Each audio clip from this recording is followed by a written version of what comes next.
الرجيم بسم الله الرحمن الرحيم الحمد لله رب العالمين والعاقبة للمتقين ثم الصلاة والسلام على رسول المسدد المصطفى الأمجد الحميد الحامد المحمود الأحمد أبي القاسم محمد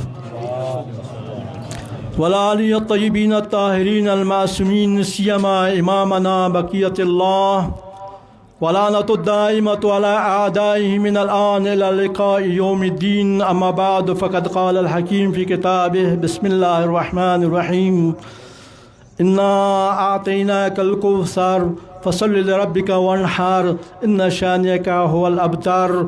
بر محمد و أهل بيت محمد صلوات.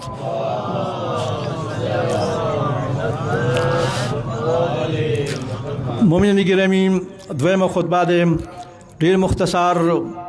عید کې څه آداب دي، څه شرایط دي، څه اخلاق دي، څه داسې سنن دي، څه هغوی باندې عمل کوونه زموږ ثواب ورسره دو برابر کېږي.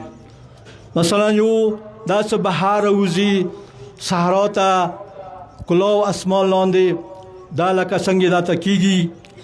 حتی ویلی شوي څه عید المنزل ته څوک په کومې لارې باندې راسي راتلنې وخت کې ډېر وقار سره درانده قدمونه راخله، عظمت سره، فضیلت سره، بیا څه وپاسېږي په بلې لارې باندې لاړ شه.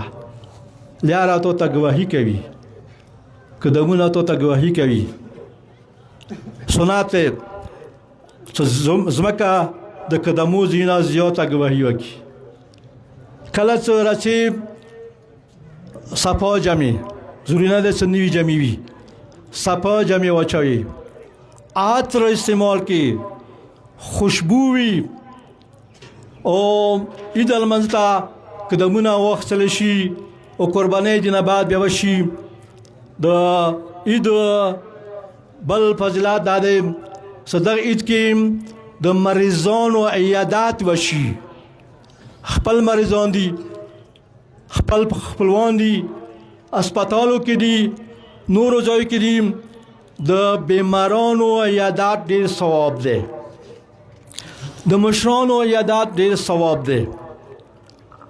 قبرستان ته تلنې ثواب زیات دی. مؤمنان خپل منځ کې ملیدنې کې ثواب ډېر زیات دی. سنت څه لاس وی کې هغه نه بهتره سینه ولګوي. سینې کې یو محبت دی، یو ګرمایش دی چې د مؤمن زړه نه د یوه زړه نه بل زړه ته هغه منتقل کېږي، هغه محبت و هغه نفرتونه ختم کېږي. او یو تاکید دا شوی دی چې وړو بچیو سره مینه وکړئ، محبت وکړئ. خو زه به مسایل به څو ټکیا نورو صنعاتو موضوع څخه ذکر کړي، څو ټکیا مسایل به هم ذکر کوم. اندې سره وړو بچیو سره څه مینه وکړئ. خو زه به دا وایم چې کورمه دی، خونو کې شهدا شوي دي، یتیمان بچي دي. خو څه کله که کور کې یتیمان بچي درکاره وي نو هغو یتیمانو بچیو په مخ کې خپلو بچیو سره مینه مه کوئ. ویلې هسې نه وي چې هغو بچیو خپل پلار یاد شي. بلې دا ویلي چې خپل بچي خپل کټ کې هم مه کېنوئ. ویلې کیدای شي هغوی هغه عید یاد شي چې پلار عید کې خپل کټ کې کېنولی وو، سار باندې لاس تېرولو. یو ذکیر یوه کیسه بینوي چې یو عید کې یو کور ته لاړم. کور کې یوه وړه جلکۍ دی، د پلار تصویر یې راخستی دی، د پلار پټو یې راخستی دی، کټ کې یې نیولی دی. کله یو چات کې یوه طرف ته یې څاپ کړي، کله یې بل طرف ته څاپ کړي.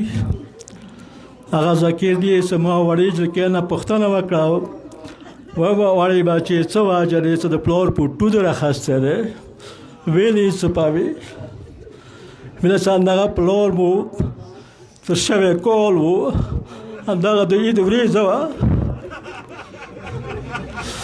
زه یې کټ کې کېنولې وه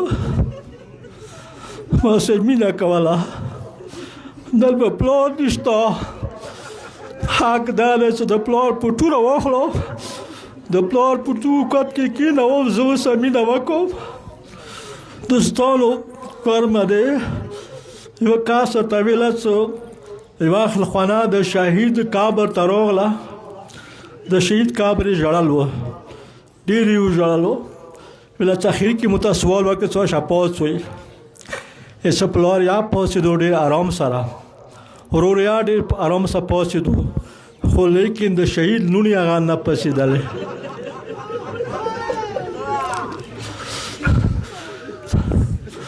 هغه د سوال کې څه مو لګه د پلار قبر ته پرېږدوه چې لیدمه د پلار د قبر خاورې سر باندې چوي سر یې سرتوره کړل یې زما کې طاقت نه شو پاتې هغه جلکۍ مو چاته نه کړله